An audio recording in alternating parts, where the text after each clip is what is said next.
Ụtụtụ ọma nụ ụmụ ọdịnala Igbo. Tata bụ Eke.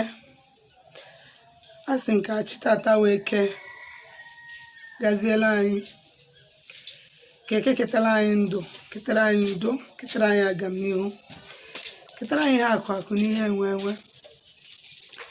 Anyị gbuo n'ihu ka anyị bute ihe ọma, anyị gbuo n'azụ anyị bute ihe ọma, n'aka na-enye ọma, n'aka ekpe anyị ọma. A sị na onye ya egbu anyị egbu onwe ya, onye gọọla anyị ajọ ọfọ a na-akụgbuo ya. Onye si na anyị yapụta ihe na onye ha yapụtara ihe. Anyị ya dịka echi, anyị ejere obodo n'ara obodo. Si na onye fụ anyị rọta nwa ya nwụrụ anwụ, anyị sịrị ọzọ nwụkwa. Onye ọbụla si na aka nsị ya baa ya n'ọnụ. N'otu anyị kwuru ya ka ọ dị tata wee kee n'orie na afọ na nkwọ afọ na-anọ n'ụbọchị na-anọ ise. Abụkwa m onye nke gị Nwaada Gbara Ọma Ụzọ Mmiri. Ọkwa m onye mgbasa ozi ọma ọdịnala Igbo, bụrụkwa dibịa Igbo. Anyị na-agba afa na-agbasi afọ ike na-alụ ọrụ mmụọ dị iche iche, na-enyere ụmụ Igbo aka ịmara eziokwu gbasara ọdịnala, maka na ọdịnala bụ ụzọ ndụ na ụzọ eziokwu. Mgbe ejiri ohere a na-asị ụmụ Igbo hụ na chitaba n'ọdịnala Igbo ọ usoro ndị nna nna anyị ha ji wee bi ndụ, soro ndị nna nna anyị ha ndị mbụ na ndị egede ji wee kpere Chukwu Okike Abịama. Ọnya bụ ọdịnala Igbo, ọ bụrụ ịgwọ ọgwụ, ọ bụrụ inye nsị. Isiokwu nji maka ya wee bịa tata bụ ịkọwalụ gị the power of the sun, ike dị n'anyanwụ, na mkpa ọ dị na mmadụ ga na-esi n'anyanwụ. Mmadụ nwere ike isi n'anyanwụ wee nwee ike kpọkwuo mmụọ ya na ya nọ ebe ọbụla ọsọ gị nọrụ. Ihe esi n'anyanwụ wee kpọkwuo mmụọ ọbụla gị na ha so. That is the importance and the power of the sun. Ọnya ka anyị bịara ịkụzi tata. Ụwa niile na-ekpere anyanwụ, ụwa niile na-ekpere ndị ife, ndị ọkụ. I'm talking about the fire element now. Fire element is also the moon, the stars and the sun. Mana isi nke m ji maka ya wee bịa tata wụ eze ndị anyanwụ, bụ ndị ife bụ anyanwụ. Anyanwụ bụ mmiri bụrụ ọkụ. Anyanwụ bụ mmiri bụrụ ọkụ. Ike dị n'anyanwụ, dị sie ike. Ọnya kpatara ndị ụka ọbịa ji eme emume mbọsị Sọnde, Sunday, S-U-N-D-A-Y, Sunday. Mana fasi na mbọsị ha ji ekpere Jizọs, mana ofu anyanwụ aha anyị nwa bụ ndị omenala na-emere ka ha na-emekwalụ mbọsị anwa, ma ha na-ekpere ya n'usoro nke ha.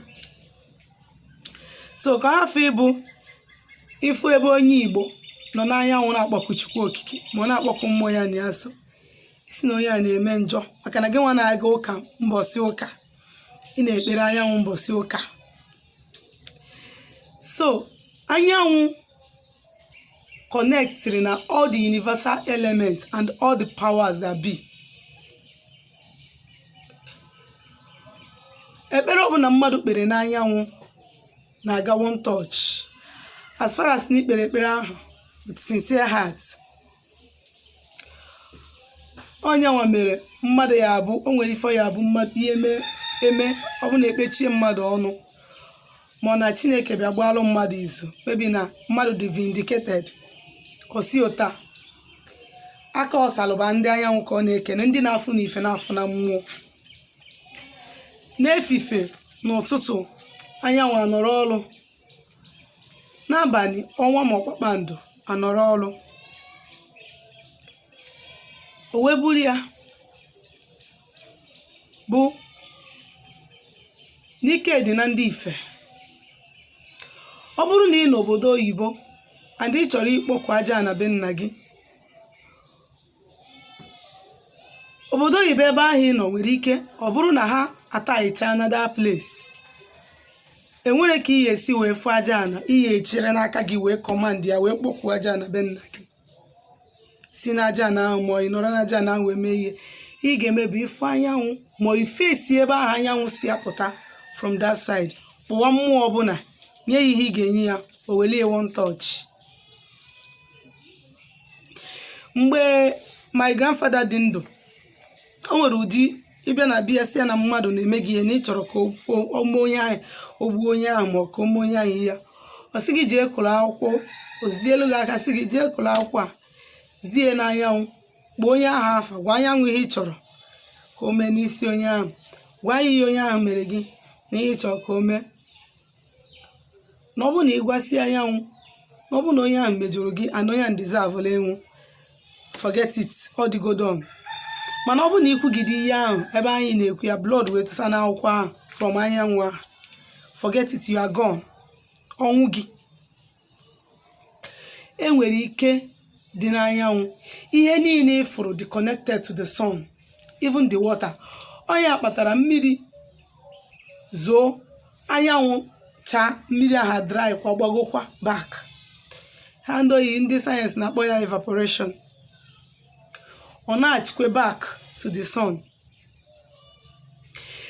Anyanwụ nwere direct contact with aja ana, with mmiri and with osisi. Mmụọ ọbụla ị chọrọ ka ọ nalụ gị ihe, ma mmụọ ha nọrọ nso, bi ite alụsị be nna gị ma alụsị ikwu nne gị, maybe na that is alụsị ha na-emezi exist, maybe ndị ụka abịago o wee kụkpọọ okwu arụsị ahụ and ị chọrọ inye alụsị ahụ ihe, ị ga-emelebe bupụta n'anyanwụ, make sure that you are facing the sun, kpọtuo ya. Ọ bụrụ na that time bụ mgbe weather dịgo maybe n'abalị maọbụ n'isi ụtụtụ mgbe aha anwụ na-ada acha, ị ga-emebi ma side aha anwụ si apụta ebe nọ, fesie ya, kpọkuo ya, nye ihe ọbụla ị ga-enye ya, one touch.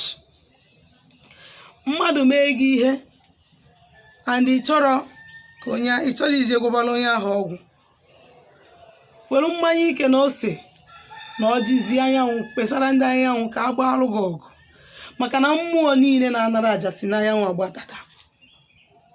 Onye ahụ kpatara anyị nwa bụ ndị dibịa, ha chọrọ ịlụ mmadụ ihe dị na chi ya, ịkpọtụrụ nwere mmụọ, as for instance primary forces, ka m wele ya primary forces, mana o nwere ụdị ike ị ga-achọ ịchọrọ ịdọtụ and enwego ebe ị chọrọ ịkpọnye that power, ị nọrọ n'anyanwụ wee dọtụo ya. O nwere ife na-adịrọ n'anyanwụ.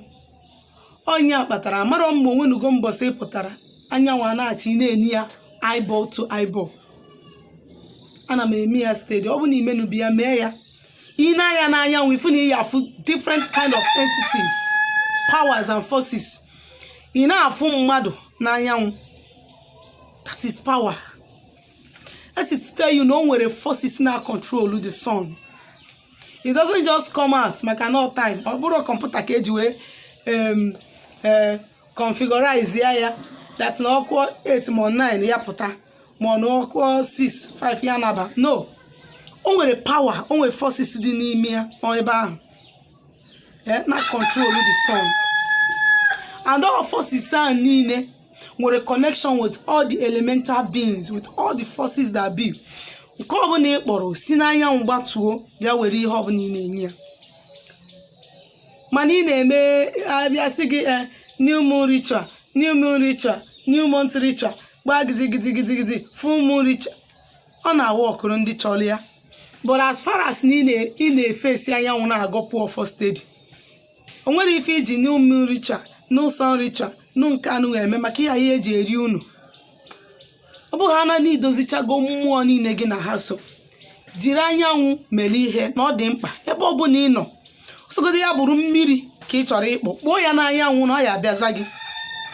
Osogodi ya bụrụ arụsị ka ị chọrọ ịkpọ, kpọọ ya n'anyanwụ na ọ ya abịaza gị. Osogodi ya bụ your late parent ka ị chọrọ ịkpọ, nye ya ihe ọjị ma ọ gịnị, kpọọ ya n'anyanwụ na ọ ya abịa. Ọ bụ na ndị ichie gị, kpọọ ha n'anyanwụ ebe ọ bụla ị nọ. sogodi gị nọrọ Amerịka ebe ọbụla ị nọ, as far as na ị na-afụ anyanwụ ebe ị nọ, ị nwere nsogbu. As far as na ị na-afụ mmanya ọkụ, ị nwere nsogbu. Ọ bụrụ iwu ma ịgbadata Naịjirịa bụrụ akpa ọjị na no. As far as ọ dịgodi hard, ifu nri anyị na-eri n'ọnụ nọrọ na anyanwụ kpọọ ha nye ha, yọọ ihe ị ga-ayọ ha, they will do it for you. It is high time you understand the powers you have within yourself and manifest them. Ekwesịna ka mmadụ na-eri gị mgbe mmadụ na-ekwesịrị iri gị. O nwere ihe bụ that this work amalụ nwe ya n'onwe m, dibịa ga-alụlụ m ya. Nwee ihe bụ that okay, you understand that you can communicate with the sun, with the fire element mgbe ọbụla ị chọrọ. As far as you can locate the east ebe ị nọ. You understand, you save yourself the stress of mmadụ isi gị every month gị bịa to 35,000 or 32,000 ka o wee mere gị new moon or full moon ritual. You are on your own. You are on your own. Ọ dị ka ndị ihe dị n'ụzọ ha gbachiri agbachi, chi ha na-anaghị oke, ndị chi ha na-anaghị oke, ezumezu ha niile na-anaghị oke, onwe ka ha chịkwa ejegote blue or black eye na-eyi. You can only wear those things and it works for you. In a time, idozigoro ihe dị n'ụzọ gị. Ọ bụrụ na e nwere powers eji wee fortify that thing, use wezie ya, it will now help you the more. Mana ọ bụrụ na mmụọ na-agba gị ụgwọ, ị na-eje emeri, understand that there is power and you have powers within you. Ịkpọku nature aza gị ebe ọbụla ị nọ, with ihe ọbụla ị nwere, as far as you are giving that thing with obi ọcha gị, anyị emelu gị ihe ị yọrọ. Ma ọ bụ anyị nwa ndị na-alụ ncha, ana m alụ ma nwee chance nlụọ ncha spiritual soap m na-ele. I can only allow you to use those things. Ọ bụrụ na nne anya ịgbaga afa ya magoro ihe dị n'ụzọ gị. E nwere primary aja anyị ezi gị welu ihe dịka akwa ọkọ ma uriom chụọ before you start using those things. Ka onye lụga aka ka ụzọ ga inweta ego lụzie ọlụ dị n'ụzọ gị, ka mmụọ ndị a niile gba esoro gị na-enyelụ gị aka. It's not just by mmadụ amarochi ya ije chite ihe a yiri n'aka. Ọ dịka onye na-amarochi o jee yiri ha yiri n'aka na ọ sị na ụzọ ga-emepe. Is a lie. It's a lie. Mmụọ ka ga na-agba gị ụgwọ. Understand the power of communicating with entities through the sun. Ọ dị very very important. Maka na anyanwụ dị n'ebe niile n'ụwa niile gbara ụwa niile gburugburu. O nwere ebe ọ bụla ihe apụta ihe afọ anyanwụ. Oles ma ọ na chi adago, ma ọ nọ n'isi ụtụtụ, ma ọ nọ n'ime abalị, but as far as na ime ebe anyanwụ si apụta, ebe ị nọ face there, kpọkuo mmụọ ọbụla ị chọrọ ịkpọku, nye ị chọrọ inye, ọ ya analụ gị. Aka bụkwa onye nke gị nwa Ada gbara ọma ụzọ mmiri. Sịkwa na abụ m onye mgbasa ozi ọma ọdịnala Igbo, bụrụkwa dibịa Igbo. Ka anyị si kwuo na anyị na-agbasi afọ ike na-alụ ọrụ mmụọ dị iche iche, na-enyere ụmụ Igbo aka ịmara eziokwu gbasara ọdịnala Igbo. Ọ bụrụ na o nwere ajụjụ ị chọrọ ịjụ anyị gbasara ihe ndị anyị kụzi taa ma ihe ndị anyị na-akụzi na mbụ, maọbụ ihe ọbụla gbasara ọdịnala Igbo, mana ịchọ ka agba alụ gị afa ma lụọ ọlụ gị ọlụ mmụọ, biko dere m meseji na my WhatsApp nọmba na 07037311663. Ngwa ka emesịa.